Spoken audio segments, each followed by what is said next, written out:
In this video, I'm going to talk about the Becker BK3. It's a utility knife or a tactical knife, whatever you want to call it. We'll just show you. What does it have to do with locksmithing? Or, more importantly, forced entry for police.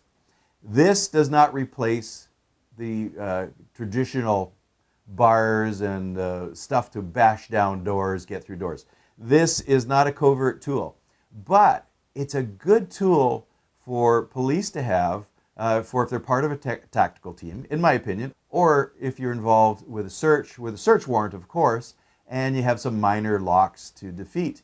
So again, we push the covert entry, but this is kind of interesting because just take a look at this beast. So this is not an unboxing because I got just the other day, I ran across a police unit using one of these and I thought, I have to have one, I have to play with it. So I went and bought one. What's the first thing I do with it? I hack away at a sentry safe. So we will show that video. So a little later we'll have the couple days. But it's a monster. It's very, very thick. You know, the handle feels good.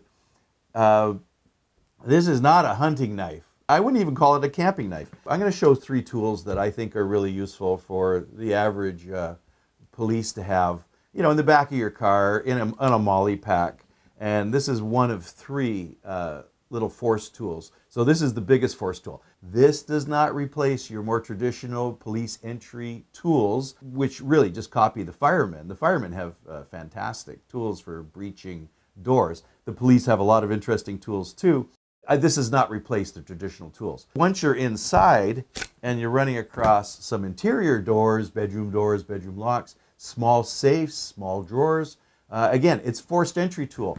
You can beat on the end if you got a hammer, force some stuff. We take a look at it. It's the Becker BK3. There's lots of online stores selling it. It's a great tool. For locksmiths, we're not going to show up with this.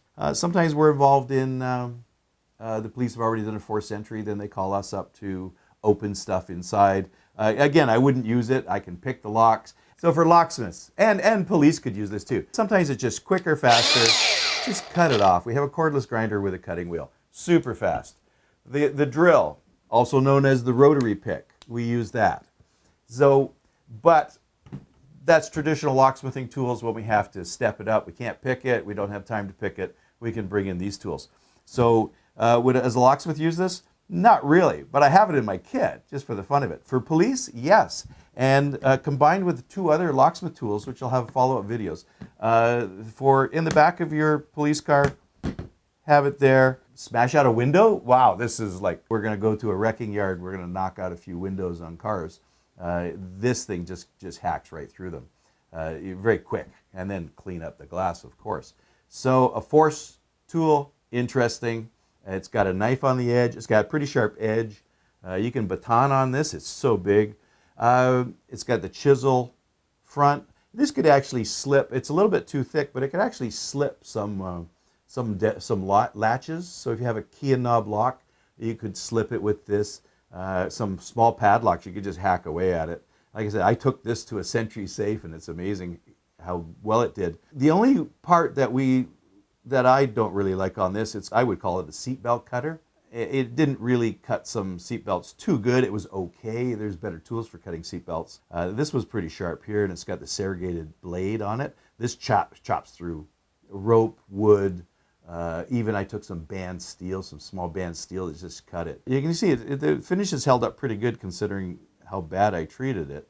Again, I think this is the weak point for a pry bar. I think it will snap there. But I think you really got to pull at it to snap it. It's not going to just snap. But if I had to do with some of my other tools, which I'll show you, even if I have to wedge the door a little bit, put in one of my slip tools to slip the latch back, small deadbolts, it'd probably just pop it back. Desk locks, it'll open it in seconds. It's an interesting tool. I like it.